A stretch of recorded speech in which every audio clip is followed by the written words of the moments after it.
Welcome to today's mobile edition of Fitness D TV. Today I'm going to talk to you about something very important when it comes to health and fitness, and that is persevering through the times when you don't want to do what you're supposed to be doing to lose weight. Okay, and today I'm specifically going to be talking about exercise, not nutrition, although the same concepts apply to both.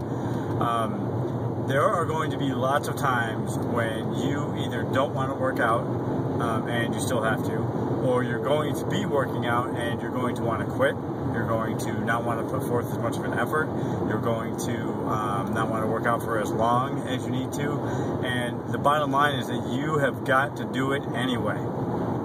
You're not going to want to do it, and you're going to have to do it anyway. It's just that simple. There's no magic pill or magic formula or magic combination of supplements and music and whatever, aromatherapy that's going to make you always want to bust your ass when you're exercising. It's just not going to happen. There's going to be times, no matter what, that you're just not going to want to do it, or you're not going to want to do it as intensely as you need to, or stick with it for as long as you need to during that workout.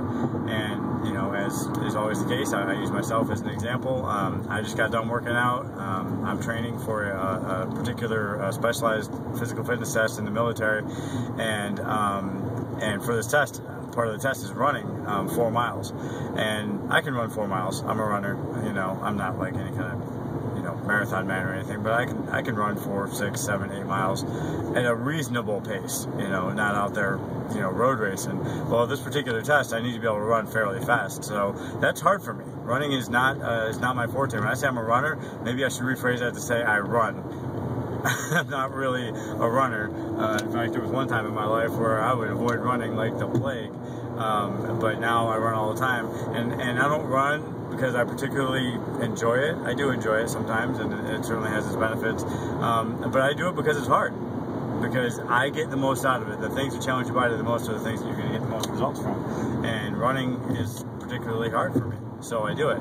So I have to run 4 miles for this test, and about the 1.25 mile mark today, I started running out of gas. I was like, just was not feeling it. My legs were tired from the last time I ran just a couple of days ago. I didn't have as many calories today as I probably should have for the type of workout that I was going to be doing, because it's basically an all-out effort for the whole time you're working out. You're not just going through emotions, and you really need to fuel up for that kind of workout. And it was the end of the day, the end of the workday. I just was not feeling the love for this run. I was motivated when I first got up there. I was listening to some good music. I was cranking up the speed. I was on a treadmill. I wasn't outside, and I felt great for about 1 mile. But after that, I started running out of gas, and I almost talked myself into justifying quitting. But that's not who I am, and so that's not what I do, and that's what you have to do. I first, said I'm going to promise myself that I'm going to make it to 2 miles, because I wanted to check my time at the 2 mile mark. When I hit 2 miles, I said, well, I made it this far, I can definitely get to 3. And then when I started getting close to 3 miles, my original goal was 4. I'm like, you know what, I'm going to do it.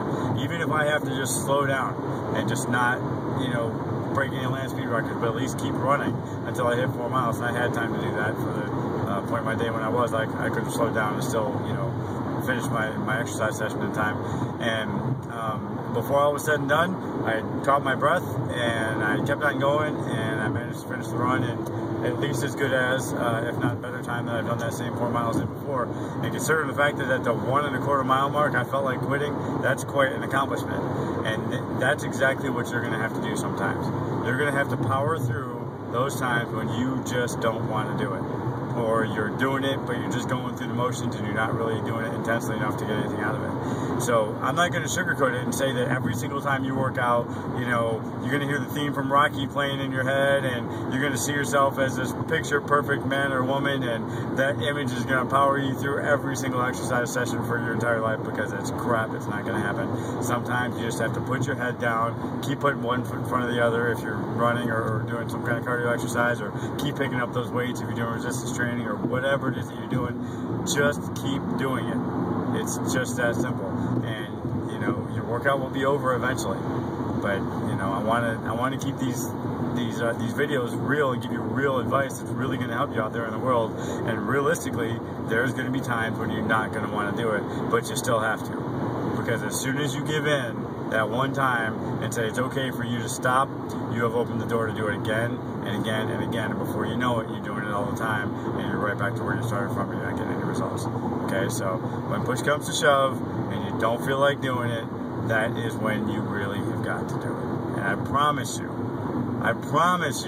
at the end of the workout, you will be glad you did it. You don't have to wait until you lose your 10 pounds or 75 pounds. You don't have to wait until you've put on 80 pounds of muscle mass, whatever your goal is, become, Mr. Gumby flexible, whatever you're working towards. You don't have to wait until you get to that goal to experience the benefits of this, okay? You will experience the benefits of sticking it out at the end of that very same workout that you're in. You will feel great. No one ever says, wow, I really wish I wouldn't have worked out today. It never happens. All right, that's it for today on Fitness D TV. We will see you next time.